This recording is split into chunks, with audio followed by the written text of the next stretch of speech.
Hey, welcome inside to Keeping It Real with Alexander Garrett, and thanks for always listening to this podcast, wherever you may be listening on. However, I got some news for you. With the Queens District Attorney race becoming so heated in a deadlock tie between Caban and Katz, you certainly don't want to miss what City and State New York has in store this August, because amidst all this race, and I'm sure it's going to be highly talked about, at the Power 100 list, Queens edition. That's right. August 5th, there will be an issue released for the Power 100 list in the borough of Queens. And then 2 days later, that issue will be debuted at the Bordeaux LIC, thanks to City and State's Queens Power 100. You can connect with people in government, advocacy, academia, media, business, whatever you want to go to connect up for, you will connect.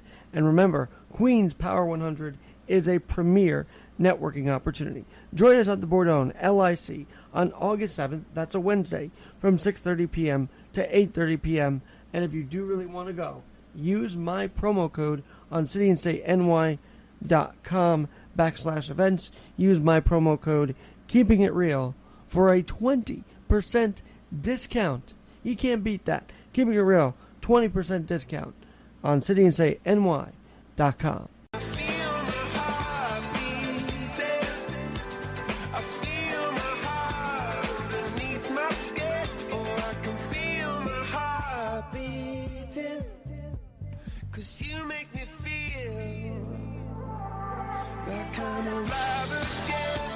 Oh, yes, and thank God. I do feel that heart beating. Thank God I'm alive again to tell you about another podcast, deliver you another podcast here on Keeping It Real with Alexander Garrett. And I don't know if you follow my social at all.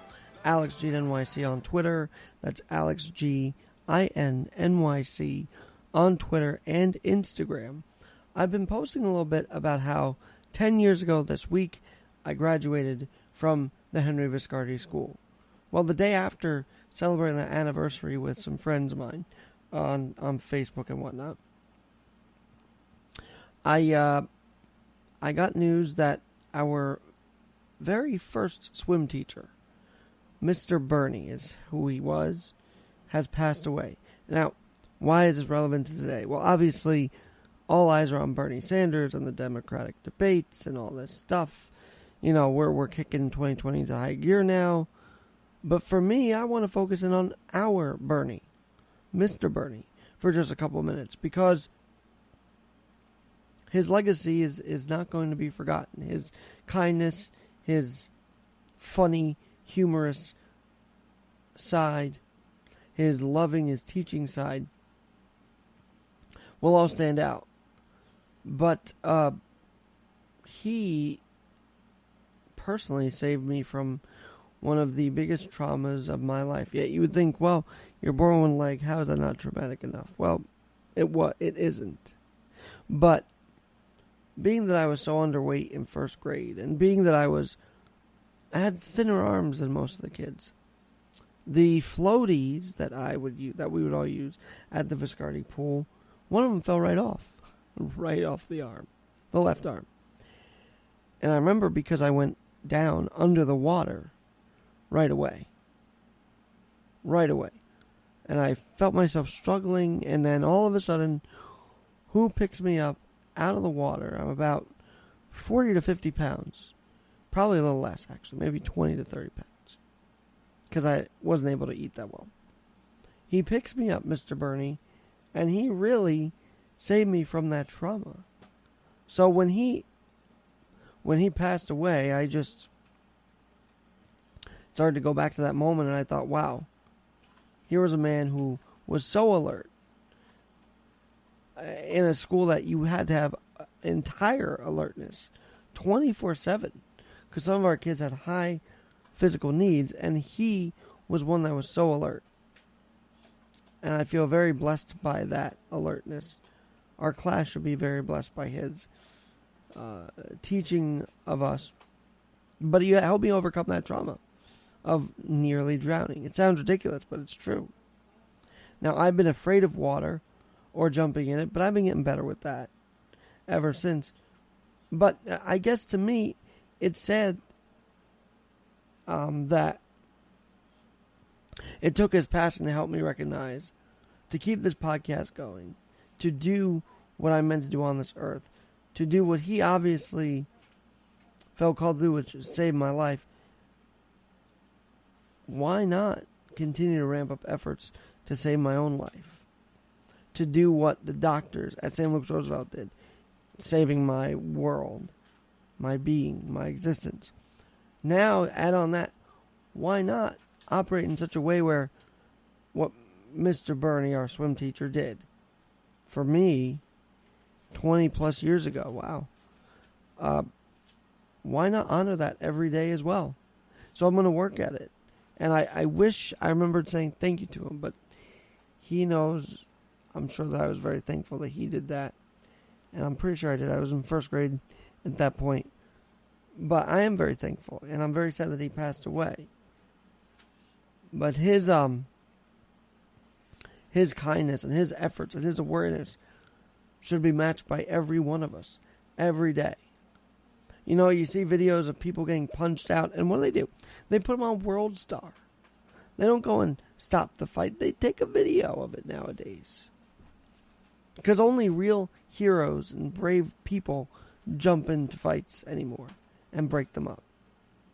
Only real heroes. Only real cops and firefighters go into the line of danger to get us out. And military people, military vets, and the currently in the military, they're brave too. But in Albertson, New York, this act of awareness and of pulling a kid with one leg, very thin, out of the water, to be that alert, it holds water. Pun very intended. And what his character should be defined as. And we at the Viscardi Center, I'm sure, miss him deeply this week, knowing he passed away last Saturday. Now, there is some bit of news that I want to cover, mainly the hard news of, well, not even hard news, because I don't think these debates will ultimately matter until the 5 or 10 get up there and really start to ramp up their efforts. We saw 20 people, because 24 it couldn't happen. So 20 people, 10 one night, our mayor last night, 10 tonight, Biden, Sanders, Kamala leading the way, Buttigieg as well. But until you see 5 or 6 core candidates, this is all just pregame to the pregame to the pregame of 2020. So I want to delve into a question, actually, because this week, and I'm hoping to get someone from the Patch on to talk about it. This week, New York State was ranked the 49th most patriotic state in the country. 49th. And how does that happen? We are New York. We should be more patriotic. What is going on with that? And so, because I've labeled my podcast now cultural, I have a question for you guys. But I'll tell it to you when I come back from this very brief break. Hey, welcome inside to Keeping It Real with Alexander Garrett, and thanks for always listening to this podcast, wherever you may be listening on. However, I got some news for you. With the Queens District Attorney race becoming so heated in a deadlock tie between Caban and Katz, you certainly don't want to miss what City and State New York has in store this August, because amidst all this race, and I'm sure it's going to be highly talked about, at the Power 100 list, Queens edition. That's right. August 5th, there will be an issue released for the Power 100 list in the borough of Queens. And then 2 days later, that issue will be debuted at the Bordeaux LIC, thanks to City and State's Queens Power 100. You can connect with people in government, advocacy, academia, media, business, whatever you want to go to connect up for, you will connect. And remember, Queens Power 100 is a premier networking opportunity. Join us at the Bordeaux LIC on August 7th. That's a Wednesday from 6:30 p.m. to 8:30 p.m. And if you do really want to go, use my promo code on cityandstateny.com/events. Use my promo code Keeping It Real for a 20% discount. You can't beat that. Keeping it real, 20% discount on cityandstayny.com. And by the way, did you happen to catch Melinda Katz? She was at the Astoria fireworks tonight. And amidst all this DA race, amidst her still being borough president, she had time to sing God Bless the USA by Lee Greenwood. How cool is that? She sang at the fireworks tonight for Astoria, which is kind of fitting into this subject because this bothers me. 49th for military engagement, 44th for civic engagement. Meaning we're not even engaged in the civics of our city. And if we're going to complain about the politics, why not get involved? Why not change things by being more involved? You know, whatever you think of AOC, she jumped in there. People make fun of her being a bartender. Well, she is a congresswoman. No matter what she might say or where she might go with her thoughts, she did do something about it. She jumped in to the fold. And apparently, according to Wallet Hub, that doesn't happen often. 44th ranked for civic engagement, 49th for military engagement. But I want to know this. Does patriotism, and this is a week away from 4th of July, by the way, does patriotism mean, is patriotism a cultural thing? Or is it a phenomenon? Or what is it? Do you feel like it's our society's right to be patriotic? Or do you feel like people should just be whatever they are? I happen to believe if you live in this country, you should be proud of America. You should feel some patriotism for this country. Because, after all, those who are here, most are born here, have been raised here. Yes, we want qualified immigrants here to flee their war-torn zones and areas. But for Americans to do what two kids did a few years ago in, I think it was Dodger Stadium actually, when the Cubs played the Dodgers, and Rick Monday had to interfere, the flag burning. I mean, that's just, it might be a freedom of speech thing, but patriotism is a cultural thing for me, and I hope it is for you. I feel like you can bond with others through your patriotism. It's what brings us together. It also is what we debate on. How are we patriotic? One side feels like you can be patriotic this way. Another side feels like you can be patriotic another way. And that's good. Healthy debate is good. But when you completely ignore what America's done for all of us, firstly, to provide us these platforms and the way to be an entrepreneurial spirit, fighting chances. That's what America gives us every day. That's what we should be proud of. We should not go out there and trash America for some things that have possibly gone wrong. Everybody, even countries, are human. But on the whole, it's a very, very blessed and sacred thing to be an American. And I just wish more people would see that. And we do see the culture involved here on 4th of July, Memorial Day. I love that meme. While you're on the beach, here are the guys on the beach. Beaches of Normandy defending. I mean,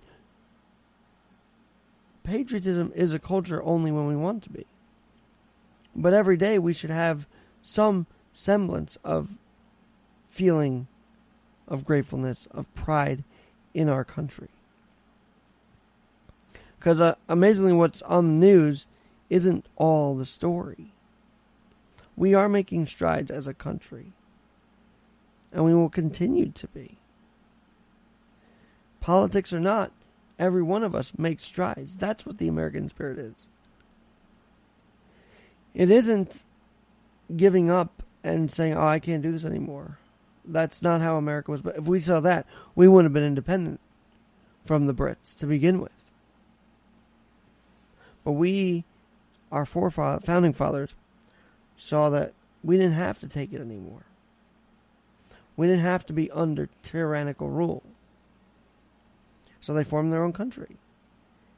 And for next week, next Thursday, our patriotism will be full display. Macy's fireworks display, in fact. Hot dogs, baseball.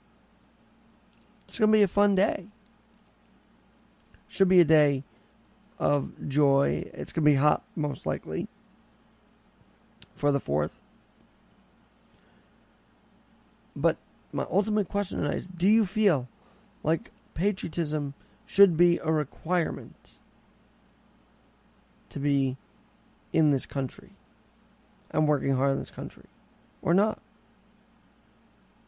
And if you do think it shouldn't be, then will you still go see the fireworks next week? Will you still go on adventures of a lifetime in this country? Because you know you can, even though you feel like patriotism is a requirement.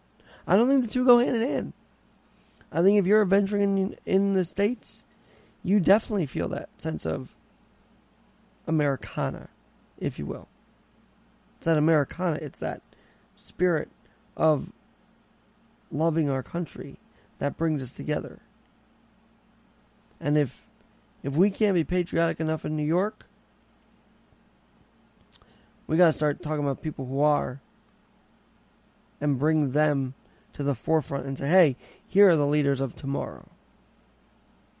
Here are the ones that are rolling up their sleeves to make this country even better. Then we can really talk about patriotism. Because the patriots aren't really always the Twitter people, no. The patriots are the ones that are rolling up their sleeves to work and make America better. And I don't mean the congressmen and women either. I mean ground level farmers, ground level business owners, small business owners, CEOs that do work their way up to become big corporation heads that then provide jobs. You might be upset they take off from the top, but you cannot deny that all these corporations still offer jobs every single day.